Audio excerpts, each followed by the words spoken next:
दोस्तों नमस्कार। ये है मार्गदर्शन फॉर सिविल सर्विसेज। मैं अनुराग चौधरी। दोस्तों मार्गदर्शन एनसीईआरटी श्रृंखला में आज की वीडियो में आप पढ़ेंगे 11वीं कक्षा के भूगोल भौतिक भूगोल के मूल सिद्धांत का अध्याय 9 सौर विकिरण, ऊष्मा संतुलन और तापमान।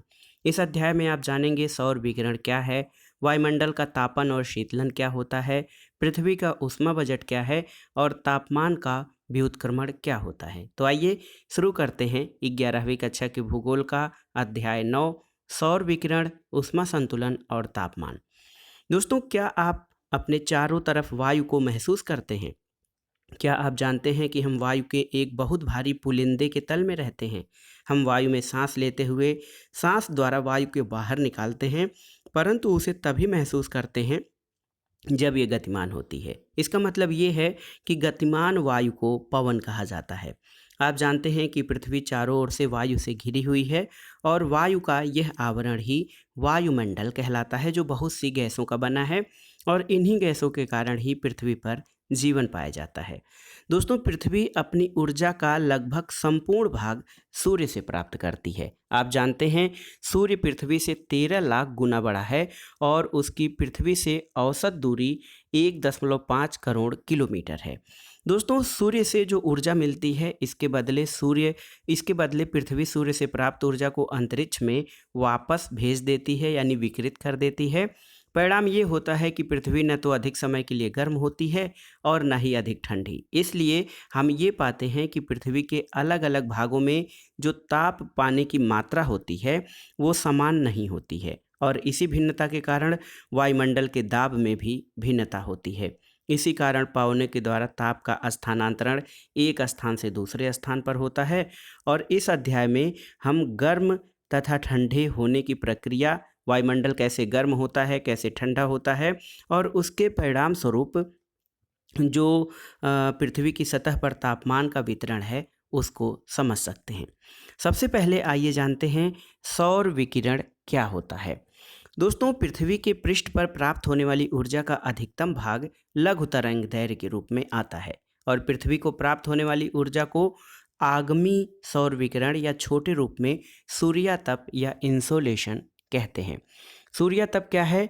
दोस्तों पृथ्वी पर पहुंचने वाला सौर विकिरण वो सोलर इंसोलेशन कहा जाता है और पृथ्वी का धरातल इस विकिरित ऊर्जा की 2 कैलोरी प्रति वर्ग सेंटीमीटर प्रति मिनट या इसको 2 लेंजली कहा जाता है, 2 लेंजली की दर से प्राप्त करता है। तो पृथ्वी आप जानते हैं भूआभ यानी इसका आकार जो है जॉयड है और सूर्य की किरणें वायुमंडल के ऊपरी भाग पर तिरछी पड़ती हैं, जिसके कारण पृथ्वी सौर ऊर्जा के बहुत कम अंश को ही प्राप्त कर पाती है। पृथ्वी औसत रूप से वायुमंडल की ऊपरी सतह पर 1.94 कैलोरी प्रति वर्ग सेंटीमीटर या एवरेज में 2 कैलोरी प्रति वर्ग सेंटीमीटर प्रति मिनट ऊर्जा प्राप्त करती है। याद रखिएगा ये बहुत ही महत्वपूर्ण तथ्य है। वायुमंडल की ऊपरी सतह पर प्राप्त होने वाली ऊर्जा में प्रतिवर्ष थोड़ा परिवर्तन होता है और ये परिवर्तन पृथ्वी और सूर्य के बीच की दूरी के अंतर के कारण होता है। सूर्य के चारों ओर परिक्रमण के दौरान पृथ्वी 4 जुलाई को आप जानते हैं सबसे दूर होती है, यानी 15 करोड़ 20 लाख किलोमीटर और पृथ्वी की इस स्थिति को अपसौर यानी एपहीलियन कहा जाता है। 3 जनवरी को पृथ्वी सूर्य के सबसे निकट यानी 14 करोड़ 70 लाख किलोमीटर होती है और इस दूरी को उपसौर कहा जाता है। इसलिए पृथ्वी द्वारा प्राप्त वार्षिक सूर्यातप जो होता है ये 3 जनवरी को 4 जुलाई की अपेक्षा अधिक होता है। फिर भी सूर्यातप की भिन्नता का यह प्रभाव दूसरे कारकों जैसे स्थल और समुद्र का वितरण, वायुमंडल परिसंचरण के द्वारा जो है ये कम हो जाता है और यही कारण है कि सूर्यातप की यह भिन्नता पृथ्वी की सतह पर होने वाले प्रतिदिन के मौसम परिवर्तन पर अधिक प्रभाव नहीं डाल पाती है। देखिए जैसे ये होता है कि पृथ्वी पर सूर्यातप की जो मात्रा होती है और प्रति इकाई क्षेत्रफल पर उसकी प्राप्ति 3 कारकों से निर्धारित होती है। एक तो जैसा कि हमने पढ़ा है धरातल पर पड़ने वाली सूर्य की किरणों का झुकाव, दूसरा ये है दिन की लंबाई और धूप की अवधि और तीसरा वायुमंडल की पारगम्यता। तो ये सभी कारक हैं जिससे सूर्यातप की मात्रा में परिवर्तन होता है या फिर उसमें अंतर आता है। अब आइए जानते हैं पृथ्वी की सतह पर सूर्यातप में भिन्नता। दोस्तों सूर्यातप की तीव्रता की मात्रा में प्रतिदिन, हर मौसम में और प्रतिवर्ष परिवर्तन होता है। सूर्यातप में होने वाली भिन्नता के कारण पृथ्वी का अपने अक्ष पर घूमना, सूर्य की किरणों का नतिकोण और दिन की अवधि और वायुमंडल की पारदर्शिता, स्थल विन्यास, लेकिन अंतिम दो कारक देखिए, जैसे वायुमंडल की पारदर्शिता और जो स्थल विन्यास है, ये इन दो कारकों का प्रभाव कम पड़ता है। देखिए तथ्य ये है कि पृथ्वी का सूर्य के चारों ओर जो परिक्रमण है वो समतल कक्षा से 66.5 डिग्री का कोण बनाता है। आप जानते हैं कि ये पृथ्वी का अक्ष सूर्य के चारों ओर परिक्रमण जब करता है तो समतल से 66.5 डिग्री का कोण बनाता है, इसलिए क्योंकि आप जानते हैं पृथ्वी अपने अक्ष से 23.5 डिग्री झुकी हुई है। तो देखिए यहाँ पर देखिए दोस्तों, जो विभिन्न अक्षांशों पर प्राप्त होने वाले सूर्यातप की मात्रा को बहुत प्रभावित करता है। सूर्यातप की मात्रा को प्रभावित करने वाला दूसरा कारक किरणों का नतिकोण है और यह किसी स्थान के अक्षांश पर निर्भर करता है। कोई भी अक्षांश जितना उच्च होगा यानी ध्रुवों की ओर होगा, किरणों का नतिकोण उतना ही कम होगा, अतएव सूर्य की किरणें तिरछी पड़ेंगी। तिरछी किरणों की अपेक्षा सीधी किरणें कम स्थान पर पड़ती हैं। किरणों के अधिक क्षेत्रफल पर पड़ने के कारण ऊर्जा वितरण बड़े क्षेत्रफल पर होता है और प्रति इकाई क्षेत्र को कम ऊर्जा मिलती है। इसके अलावा तिरछी किरणों को वायुमंडल की अधिक गहराई से गुजरना पड़ता है, इसलिए अधिक अवशोषण, प्रकीर्णन और विसरण के द्वारा ऊर्जा का अधिक ह्रास होता है। दोस्तों सौर विकिरण वायुमंडल से होकर गुजरता है। तो देखिए लघु तरंग दैर्घ्य वाले सौर विकिरण के लिए वायुमंडल अधिकांशतः पारदर्शी तो होता है। पृथ्वी की सतह पर पहुंचने से पहले सूर्य की किरणें वायुमंडल से होकर गुजरती हैं और आप जानते हैं जो निचला स्तर है हमारे वायुमंडल का, क्षोभ मंडल, उसमें मौजूद जलवाष्प, ओजोन और अन्य किरणें अवरक्त विकिरण यानी इंफ्रारेड रेडिएशन को अवशोषित कर लेती हैं और क्षोभ मंडल में छोटे निलंबित कण दिखने वाले स्पेक्ट्रम को अंतरिक्ष और पृथ्वी की सतह की ओर विकीर्ण कर देते हैं। तो क्या होता है, यही प्रक्रिया आकाश में रंग के लिए उत्तरदायी होती है। इसी से उदय और अस्त होते समय सूर्य लाल दिखता है और आकाश का रंग नीला दिखाई पड़ता है। ऐसा वायुमंडल में प्रकाश के प्रकीर्णन के द्वारा संभव होता है। सूर्यातप का पृथ्वी की सतह पर स्थानिक वितरण किस प्रकार से होता है? तो दोस्तों धरातल पर प्राप्त सूर्यातप की मात्रा, जो सोलर इंसोलेशन होता है, उसकी मात्रा में उष्णकटिबंध में 320 वाट प्रति वर्ग मीटर से लेकर ध्रुवों पर 70 वाट प्रति वर्ग मीटर तक भिन्नता पाई जाती है। सबसे अधिक सूर्यातप उपोष्णकटिबंधीय मरुस्थलों पर प्राप्त होता है, क्योंकि यहाँ मेघाच्छादन यानी बादलों का जो बादल होते हैं बहुत कम होते हैं। उष्णकटिबंध की अपेक्षा विषुवत वृत्त पर कम मात्रा में सूर्यातप पाया जाता है। सामान्यतः एक ही अक्षांश पर स्थित महाद्वीपीय भाग पर अधिक और महासागरीय भाग में अपेक्षा कम मात्रा में सूर्यातप प्राप्त होता है। शीत ऋतु में मध्य और उच्च अक्षांशों पर ग्रीष्म ऋतु की अपेक्षा कम मात्रा में विकिरण प्राप्त होता है। यहाँ पर देखिए दोस्तों, चित्र के माध्यम से उत्तर अयनांत को दर्शाया गया है कि किस प्रकार से सौर किरणें पड़ती हैं और देखिए कहाँ पर इनका प्रभाव अधिकतम होता है, ये दिखाया गया है। दोस्तों वायुमंडल का तापन और शीतलन यानी वायुमंडल में गर्माहट और ठंडक की बात करते हैं। वायुमंडल के गर्म और ठंडा होने के अनेक तरीके हैं। पहला तो ये है, प्रवेशी सौर विकिरण से गर्म होने के बाद पृथ्वी सतह के निकट स्थित वायुमंडलीय परतों में दीर्घ तरंगों के रूप में ताप का संचरण करती है और पृथ्वी के संपर्क में आने वाली वायु धीरे धीरे गर्म होती है। निचली परतों के संपर्क में आने वाली वायुमंडल की ऊपरी परतें भी गर्म हो जाती हैं और इस प्रक्रिया को चालन यानी कंडक्शन कहा जाता है। चालन तभी होता है जब असमान ताप वाले दो पिंड एक दूसरे के संपर्क में आते हैं। गर्म से ठंडे पिंड की ओर ऊर्जा का प्रवाह चलता है। आप जानते हैं ऊर्जा का स्थानांतरण तब तक होता है जब तक दोनों पिंडों का तापन या तापमान एक समान नहीं हो जाता है अथवा उनमें संपर्क नहीं टूट जाता। वायुमंडल की निचली परतों को गर्म करने में चालन महत्वपूर्ण होता है, लेकिन पृथ्वी के संपर्क में आई वायु जो है वो गर्म होकर धाराओं के रूप में लंबवत उठती है। दोस्तों वायुमंडल में ताप का संचरण इसी तरह से होता है और वायुमंडल के लंबवत तापन की यह प्रक्रिया, इसको संवहन यानी कन्वेक्शन कहा जाता है। ऊर्जा के स्थानांतरण का यह प्रकार केवल क्षोभ मंडल तक सीमित रहता है और वायु के दोस्तों क्षैतिज संचलन से होने वाला ताप का स्थानांतरण उसको अभिवहन या एडवेक्शन कहा जाता है। लंबवत संचलन की अपेक्षा वायु का क्षैतिज संचलन सापेक्षिक रूप से अधिक महत्वपूर्ण होता है। देखिए, मध्य अक्षांशों में दैनिक मौसम में आने वाली विभिन्नताएं केवल अभिवहन के कारण होती हैं। उष्णकटिबंधीय प्रदेशों में विशेषतः उत्तरी भाग में जो गर्मियों में चलने वाली स्थानीय पवन है लू, इसी अभिवहन का परिणाम होती है। दोस्तों, पृथ्वी द्वारा प्राप्त प्रवेशी विकिरण जो लघु तरंगों के रूप में होता है, आप जानते हैं जो प्रवेशी विकिरण सौर विकिरण है सूर्य से मिलता है, ये लघु तरंगों के रूप में होता है। ये पृथ्वी की सतह को गर्म करता है। पृथ्वी स्वयं गर्म होने के बाद एक विकिरण पिंड बन जाती है और वायुमंडल में दीर्घ तरंगों के रूप में ऊर्जा का विकिरण करने लगती है। यह ऊर्जा वायुमंडल को नीचे से गर्म करती है। इस प्रक्रिया को पार्थिव विकिरण कहा जाता है। यहाँ पर देखिए दिखाया गया है कि पृथ्वी द्वारा अवशोषित विकिरण या पृथ्वी का ऊष्मा बजट क्या है। देखिए, लघु तरंगों से आपको सौर विकिरण मिल रहा है, यहाँ पे कुल सौर विकिरण जा रहा है। इसके अलावा दोस्तों बादलों से कुछ भाग परावर्तित कर दिया जाता है और ये सौर विकिरण जब पृथ्वी तक देखिए +34 यहाँ पे दिखा रहा है, लेकिन यहाँ पे वायुमंडल द्वारा कुछ अवशोषित कर लिया जाता है, यहाँ पे वायुमंडल के द्वारा अवशोषित कर लिया जाता है और काफ़ी विकिरण को पृथ्वी द्वारा परावर्तित, अंतरिक्ष द्वारा परावर्तित, बादल द्वारा और पृथ्वी द्वारा भी परावर्तित कर दिया जाता है। तो देखिए, ये जो पृथ्वी परावर्तित करती है विकिरण को, उसको पार्थिव विकिरण कहा जाता है।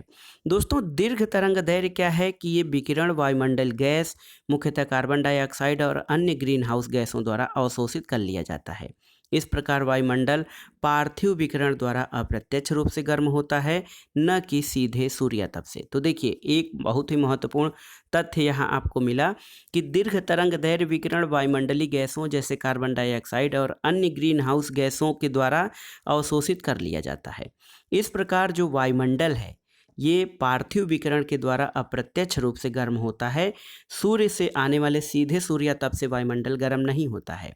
दोस्तों, इसके बाद वायुमंडल विकिरण द्वारा ताप को अंतरिक्ष में संचरित कर देता है और इस प्रकार पृथ्वी की सतह और वायुमंडल का तापमान स्थिर रहता है।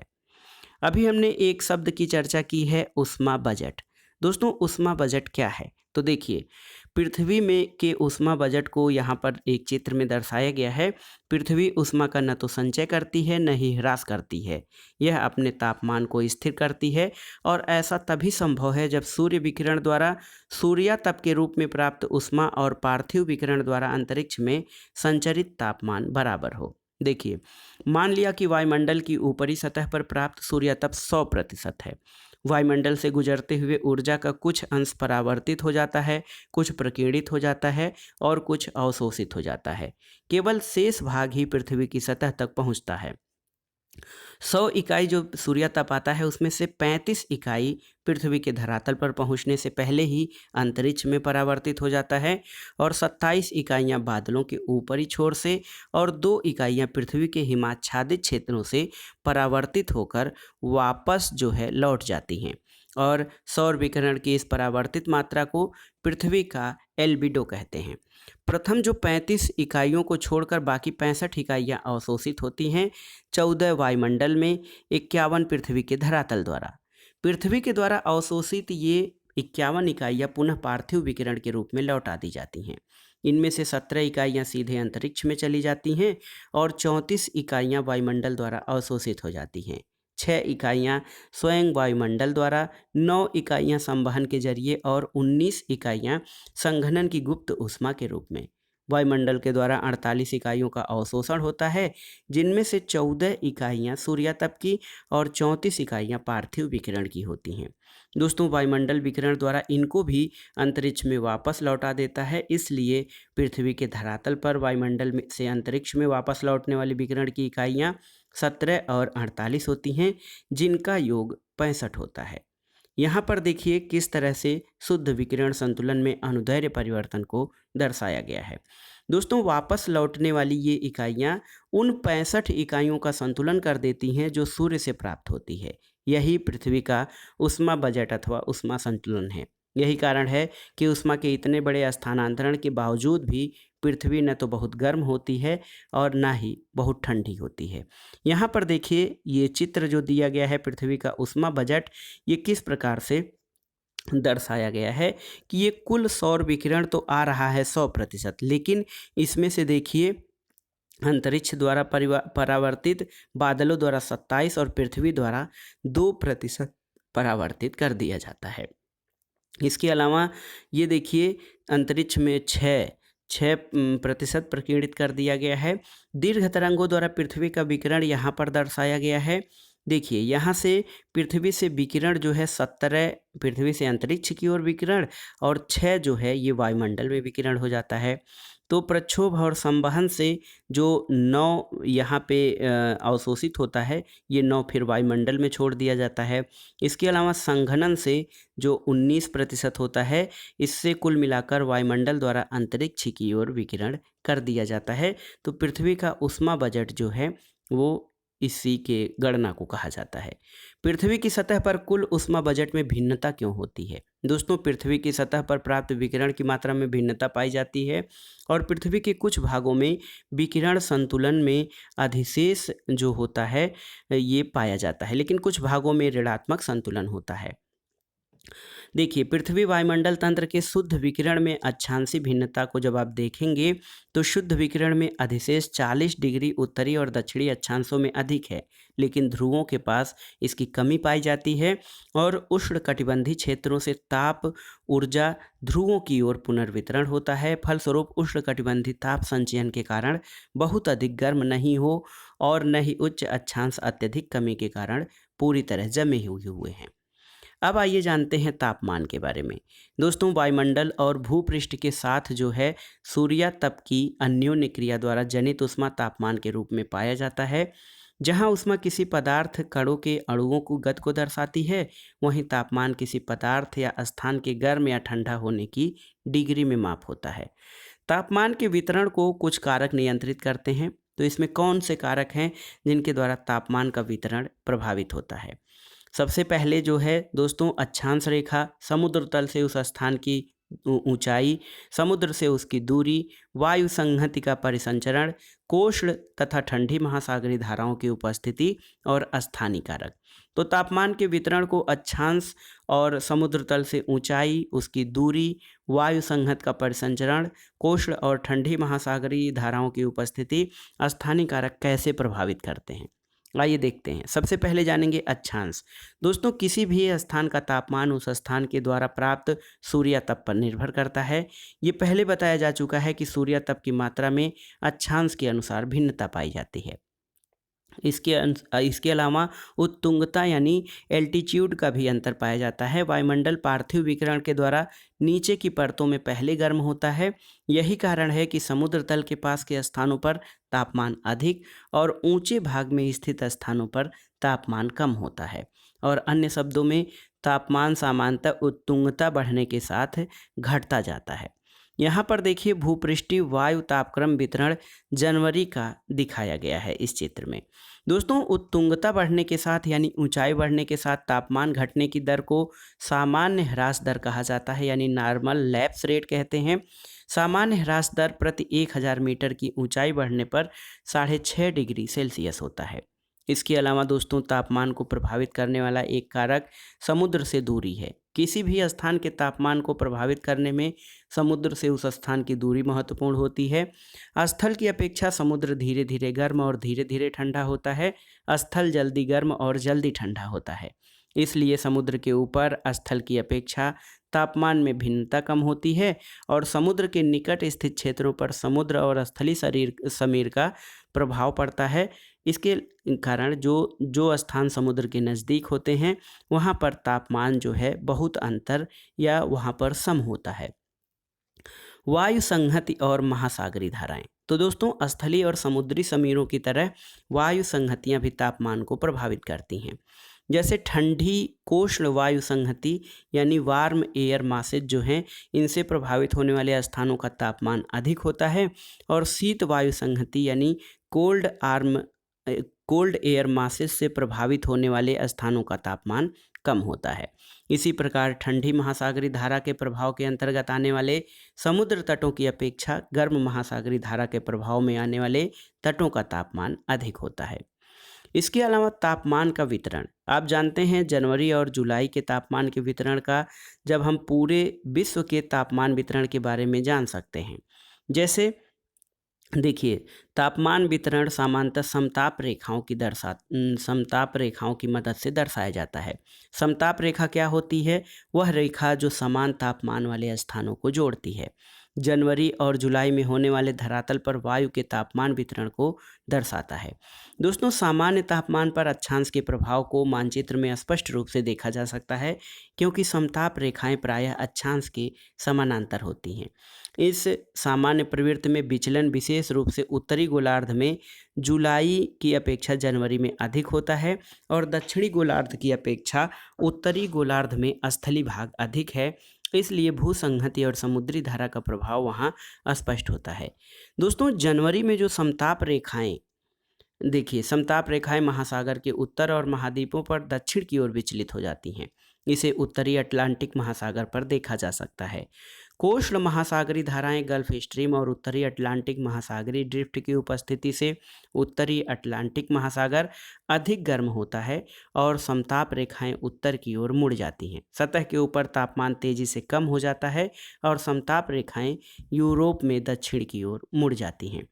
दोस्तों, साइबेरिया के मैदान पर ये ज़्यादा स्पष्ट है।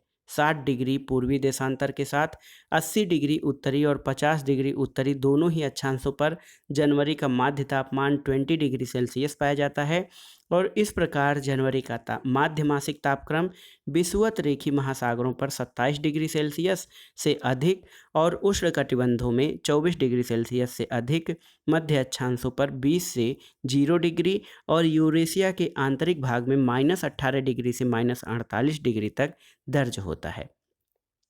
यहाँ पर भूपृष्ठीय वायु तापक्रम का वितरण जुलाई माह में दर्शाया गया है। तो देखिए किस तरह से ये अक्षांश रेखाओं के समानांतर हैं, लेकिन इनमें अंतर भी आता है। दोस्तों, दक्षिणी गोलार्ध में तापमान पर महासागरों का स्पष्ट प्रभाव देखा जा सकता है। समताप रेखाएं यहाँ पर लगभग अक्षांशों के समानांतर चलती हैं और उत्तरी गोलार्ध की अपेक्षा वहाँ पर भिन्नता कम तीव्र होती है। 20 डिग्री सेंटीग्रेड से 10 डिग्री सेल्सियस से 0 डिग्री सेल्सियस से समताप रेखाएं 35 डिग्री दक्षिणी, 45 डिग्री दक्षिणी तथा 60 डिग्री दक्षिण के समानांतर पाई जाती हैं। दोस्तों, जुलाई में समताप रेखाएं प्रायः अक्षांशों के समानांतर चलती हैं। विषुवत रेखीय महासागरों पर तापमान 27 डिग्री सेल्सियस से अधिक होता है और एशिया के उपोष्ण कटिबंधीय स्थली भाग में 30 डिग्री उत्तरी अक्षांश के साथ साथ तापमान 30 डिग्री सेल्सियस से अधिक पाया जाता है। 40 डिग्री उत्तरी और 40 डिग्री दक्षिणी अक्षांशों पर तापमान 10 डिग्री सेल्सियस दर्ज किया गया है। जनवरी और जुलाई के बीच तापांतर को प्रदर्शित करके इसमें आप सर्वाधिक तापांतर यूरेशिया महाद्वीप के उत्तरी पूर्वी क्षेत्र में पाया जाता है, जो लगभग 60 डिग्री सेंटीग्रेड है। यहाँ पर देखिए जनवरी और जुलाई के मध्य तापांतर को दर्शाया गया है। तो यूरेशिया महाद्वीप में यहाँ पर कहा गया है, यूरोप और एशिया वाला भाग जो है ये यूरेशिया का हिस्सा कहा जाता है दोस्तों। तो यहाँ पे तापांतर सबसे अधिक पाया जाता है। दोस्तों, इसका मुख्य कारण महाद्वीपीयता है। सबसे कम 3 डिग्री सेल्सियस का तापांतर 20 डिग्री दक्षिणी और 15 डिग्री उत्तरी अक्षांशों के बीच पाया जाता है। आइए जानते हैं तापमान का व्युत्क्रमण क्या होता है। दोस्तों, सामान्यतः तापमान ऊंचाई के साथ घटता जाता है, जिसे तापमान की सामान्य ह्रास दर कहा जाता है, लेकिन कई बार स्थिति बदल जाती है और तापमान सामान्य ह्रास दर उलट जाती है। इसे तापमान का व्युत्क्रमण कहते हैं। अक्सर व्युत्क्रमण बहुत थोड़े समय के लिए होता है, लेकिन यह काफ़ी सामान्य घटना है। सर्दियों की मेघ विहीन लंबी रात और शांत वायु व्युत्क्रमण के लिए आदर्श दशाएं हैं। दिन में जब ऊष्मा प्राप्त होती है, रात के समय विकृत कर दी जाती है और सुबह तक भूपृष्ठ अपने ऊपर की हवा से अधिक ठंडी हो जाती है। ध्रुवीय प्रदेशों में वर्ष भर तापमान व्युत्क्रमण होना सामान्य बात है। दोस्तों, भूपृष्ठीय व्युत्क्रमण वायुमंडल के निचले स्तर में स्थिरता को बढ़ावा देता है, धुआं और धूल कण व्युत्क्रमण स्तर से नीचे एकत्र होकर चारों ओर फैल जाते हैं, जिससे वायुमंडल का निम्न स्तर भर जाता है और इससे सर्दियों में सुबह के समय घना कोहरे की रचना सामान्य घटना होती है। ये व्युत्क्रमण कुछ ही घंटों तक रहता है और सूर्य के ऊपर चढ़ने और पृथ्वी के गर्म होने के साथ ये समाप्त हो जाता है। दोस्तों, पहाड़ी और पर्वतीय क्षेत्रों में वायु अपवाह के कारण व्युत्क्रमण यानी तापमान में जो ये घटने की दर है वो उलट जाता है। इसकी उत्पत्ति होती है पहाड़ियों तथा पर्वतों पर रात में ठंडी हुई हवा गुरुत्वाकर्षण बल के प्रभाव में भारी और घनी होने के कारण लगभग जल की तरह कार्य करती है और ढाल के साथ ऊपर से नीचे उतरती है। यह घाटी की तली में क्या करता है, गर्म हवा के नीचे एकत्रित हो जाती है। इसे वायु अपवाह कहते हैं। यह पाले से पौधों की रक्षा भी करती है। यहाँ पर एक विशेष स्टडी है दोस्तों, प्लैंक का नियम ये बताता है कि एक वस्तु कितनी गर्म होगी, जितनी गर्म होगी उतनी ही अधिक ऊर्जा का विकिरण करेगी और उसकी तरंग दैर्घ्य उतनी ही लघु होगी। दूसरी बात ये कि एक ग्राम पदार्थ का तापमान 1 अंश सेल्सियस बढ़ाने के लिए जितनी ऊर्जा की आवश्यकता है वह उस पदार्थ की विशिष्ट ऊष्मा कही जाती है। तो ये था आज का वीडियो दोस्तों। आज की वीडियो ये था 11वीं कक्षा का भूगोल का अध्याय 9 जो था सौर विकिरण, ऊष्मा संतुलन और तापमान। इसमें आपने पढ़ा कि सौर विकिरण क्या है, वायुमंडल का तापन और शीतलन क्या होता है, पृथ्वी का ऊष्मा बजट क्या है और तापमान का व्युत्क्रमण क्या होता है। वीडियो आपको कैसा लगा हमें कमेंट बॉक्स में ज़रूर बताइएगा। वीडियो को लाइक करें, शेयर करें और इस चैनल मार्गदर्शन फॉर सिविल सर्विसेज को सब्सक्राइब करें। वीडियो देखने के लिए धन्यवाद दोस्तों। नमस्कार।